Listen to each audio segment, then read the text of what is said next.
आज का विषय है वैश्यागमन या व्यभिचार क्या होता है और इसमें धार्मिक आधार में पर क्या असर पड़ता है, सामाजिक आधार पे क्या असर पड़ता है, आर्थिक आधार पे क्या असर पड़ता है और पारिवारिक आधार पर क्या असर पड़ता है।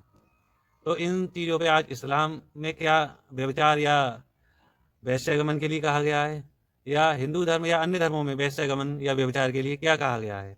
आज बड़ा मज़ा आने वाला है इस वीडियो में। चलो शुरुआत करते हैं। सबसे पहले बताते हैं कि व्यभिचार और वैश्यागमन में अंतर क्या है।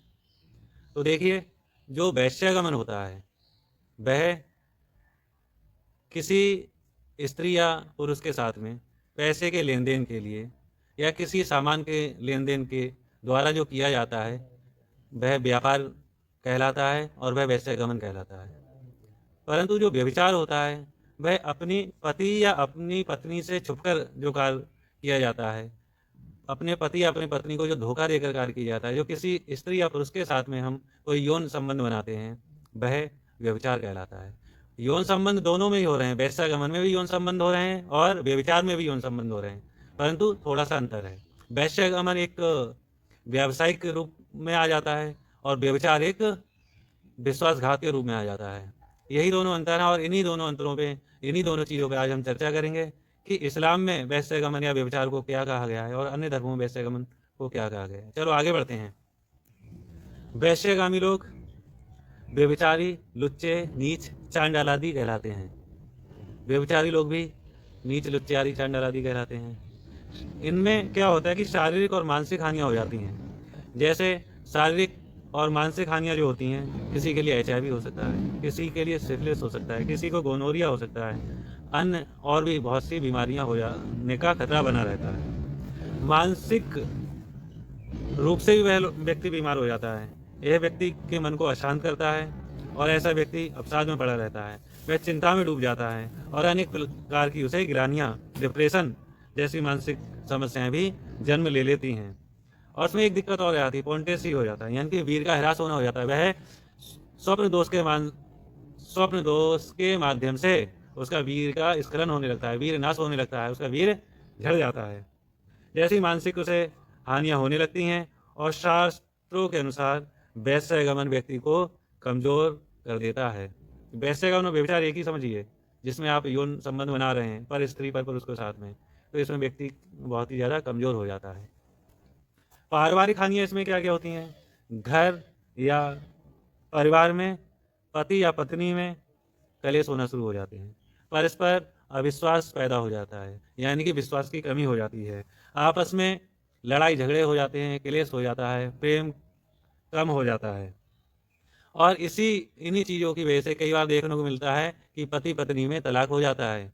बहुत सी पत्नियां अपने पति का कत्ल कर देती हैं, बहुत से पति अपनी पत्नी को मार देते हैं और उनमें मुकदमा आदि चलते रहते हैं। इस तरह के दोष भी देखने को इन चीज़ों से मिलते हैं। इसी प्रकार सामाजिक हानियाँ इसमें क्या होती हैं? सामाजिक हानियाँ जो होती हैं, समाज में बदनामी की वृद्धि हो जाती है, लोग बदनाम हो जाते हैं। समाज में वैश्यागामी पुरुष या स्त्री के प्रति अवसाद पैदा होने लगता है, मान प्रतिष्ठा में कमी हो जाती है, समाज में व्यभिचार जैसे दोष के लिए बढ़ावा मिलता है, जिससे समाज का नैतिक ढांचा कमजोर हो जाता है। आर्थिक हानियाँ भी इसमें बहुत बुरी तरीके से हो जाती हैं, लोग बर्बाद हो जाते हैं इसमें। जैसे फिजूल खर्ची की उनकी आदत पड़ जाती है, फिजूल खर्ची को बढ़ावा मिल जाता है, किसी व्यक्ति की आर्थिक रूप से वह कमजोर भी कर देता है, उसे खोखला बना देता है। किसी व्यक्ति के लिए आर्थिक रूप से पैसे की उसे तंगी हो जाती है, यहाँ तक कि वह घर घर भीख तक मांगने लगता है, चोरी डकैती तक करने लगता है, हत्या तक करने लगता है पैसों की खातिर। इस तरह की दिक्कतें आ जाती हैं। फिर लोगों के हाथ में कटोरा फैलाए घूमता रहता है। आपने देखे भिखारी कितने घूमते रहते हैं।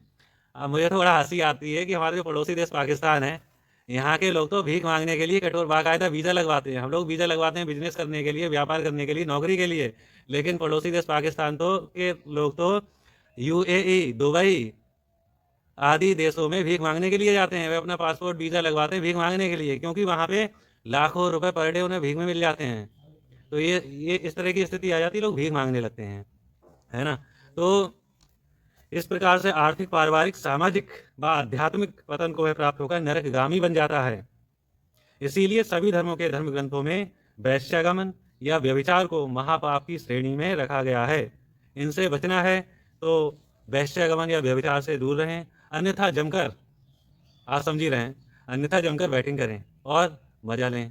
परंतु जिन व्यक्तियों को अपने धर्म के अनुसार चलना है, या अपने परिवार को साथ में लेकर चलना है, या अपने समाज में मान प्रतिष्ठा बनाए रखना है, या अपने आप को पैसों से मजबूत बनाए रखना है, या अपने आप को शारीरिक रूप से मजबूत बनाए रखना है, या अपने जो वो स्तंभ है ना, जिसे डंडा भी कहा जाता है, उसे मजबूत रखना है।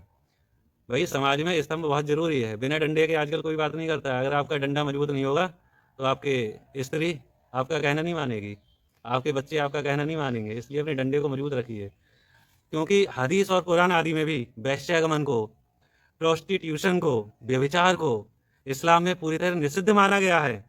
यह गंभीर पाप माना गया है, इसे सख्ती से निषिद्ध किया गया है। इस्लाम में नैतिकता और शुद्धता को अत्यधिक महत्व दिया गया है। तो आप सभी लोग खुद विचार करें कि वैश्यागमन व्यभिचार करना चाहते हैं या नहीं करना चाहते हैं। अगर मेरी बात अच्छी लगी हो, मेरी अगर वीडियो आपको अच्छी लगी हो, तो कृपया इसे शेयर करें। और मैं जानता हूँ शेयर वही व्यक्ति करेगा जो इन दोषों को दूर रखेगा, अपने दोषों को दूर करने की कोशिश करेगा, जो चाहेगा कि हमारे बीवी, हमारे बच्चे और मैं खुद और हमारा समाज अच्छा बने, जिसे ये वीडियो देखकर जिसे अच्छी शिक्षा मिले।